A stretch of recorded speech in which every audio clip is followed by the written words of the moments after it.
ทิตย์เที่ยงคืนค่ะนอนฟังเสียงคลื่นกันที่นี่นะคะกับเกาะซัมเมอร์นะคะสวยไหมคะเพื่อนพระอาทิตย์เที่ยงคืนค่ะนะคะ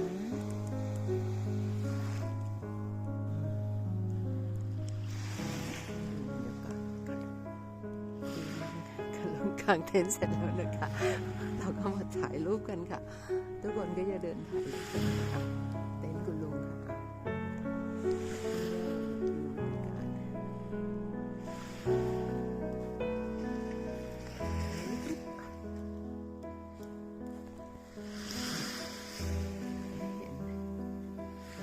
ไกลลิบๆนั่นเต็นท์ของเรานะเหมือนกันเพื่อนคุณลุงค่ะ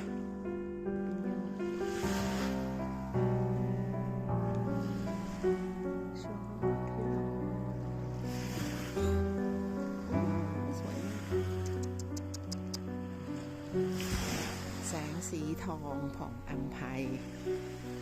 สวยมากค่ะสวยจริงๆนะคะอาทิตย์เที่ยงคืนสวยมากค่ะสวัสดีค่ะนี่อีกมุมหนึ่งของชายหาดนะนี่เวลา5:53 นาทีนะอีกมุมหนึ่งนะคะค่ะ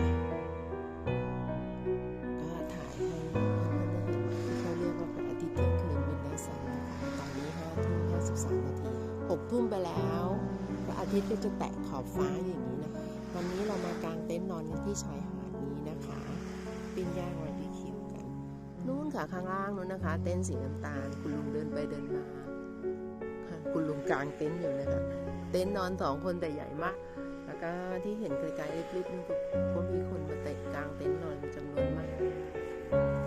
หลังที่รอนะจะถ่ายวิดีโออีกสักครั้งหนึ่งหลัง6 ทุ่มครึ่งก็จะให้ดูบรรยากาศชายหาดของที่นี่นะไม่แพ้บ้านเราเลยนะคะชายหาดเนี่ยขาวมากจ้วะเลยค่ะละเอียดมากค่ะละเอียดจริงๆสวยละเอียดมากเด็กๆมาเล่นกันนะคะ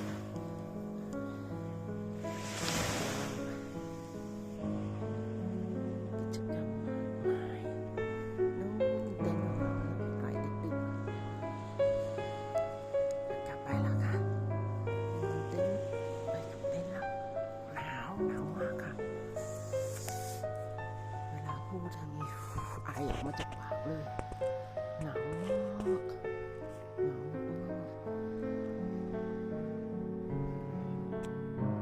นก็นอนแล้วนะเต็นท์ก็นอนแล้วนะปิ้งไฟไออุ่นกันค่ะคุณลุงก็เต็นท์อยู่ไกลสุดนู้นเลยนะคะจะกลับไปนะบรรยากาศ6 ทุ่มครึ่งนะคะที่เกาะสำโรงอีกมุมหนึ่งนะคะตอนนี้4:45 นาทีที่เกาะซัมเมอร์ลอยกับพระอาทิตย์เที่ยงคืนนะคะให้เพื่อนดูบรรยากาศนะคะ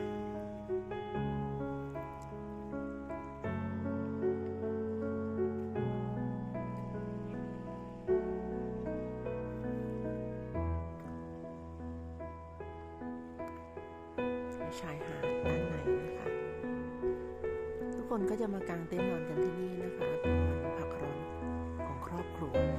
ทุกคนก็จะอยู่พร้อมกันเด็กๆก็จะปิดเทอมนะคะแล้วก็มาพักผ่อนพร้อมครอบครัวค่ะ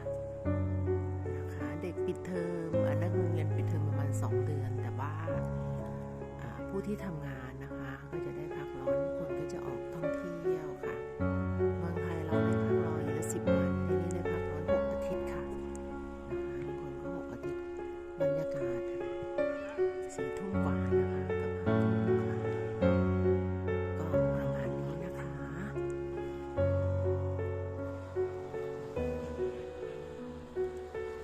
สวัสดีค่ะคนใหม่ก็มานะคะกำลังกางเต็นท์ค่ะเขาก็จะมาเรื่อยๆกันนะคะคนใหม่ก็จะมาเรื่อยๆกางเต็นท์นอนกันที่นี่มีหลายชายหาดนะคะแต่ว่าตรงนี้เป็นชายหาดที่ใหญ่ที่สุดของเกาะซัมเมอร์อยู่ด้านนอกรอบเกาะซัมเมอร์ลอยค่ะก่อนจะเข้าเกาะด้านในอยู่หลังภูเขาลูกนี้นะคะเป็นเกาะซัมเมอร์ลอยอยู่ด้านในอันนี้อยู่รอบนอกเกาะซัมเมอร์ลอยแต่เป็นแอเรียของเกาะซัมเมอร์ลอยค่ะด้านในจะมีชายหาดอีกมากมายค่ะทุก คนก็จะกางเต็นท์นอนตรงชายหาดเลยนะคะชายหาดเล็กชายหาดใหญ่แต่ที่นี่จะเป็นชายหาดที่ใหญ่ที่สุดนะคะบ้านก็กำลังก่อไฟเพื่อปิ้งย่างบาร์บีคิวผ่อนประมงชงเชงค่ะคิดถึงทุกคนนะคะเพื่อนๆสวัสดีนะคะ ลูกหลานคิดถึงมากเลยค่ะสวัสดีค่ะเขาลูกนู้นนะคะที่อยู่ด้านหน้านั้นเราไปปีนมาแล้วค่ะอาทิตย์ที่แล้วนะคะ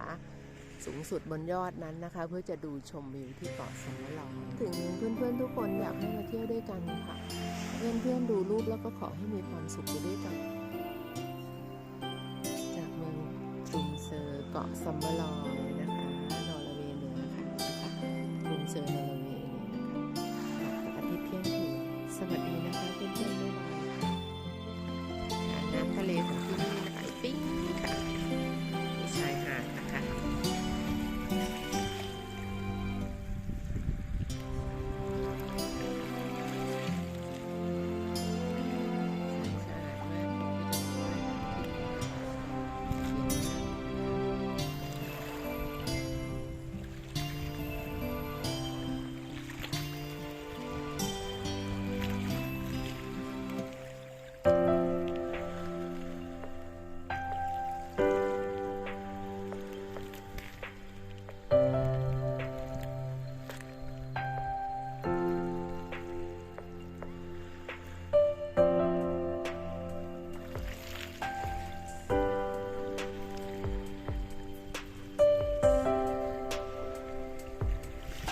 สวย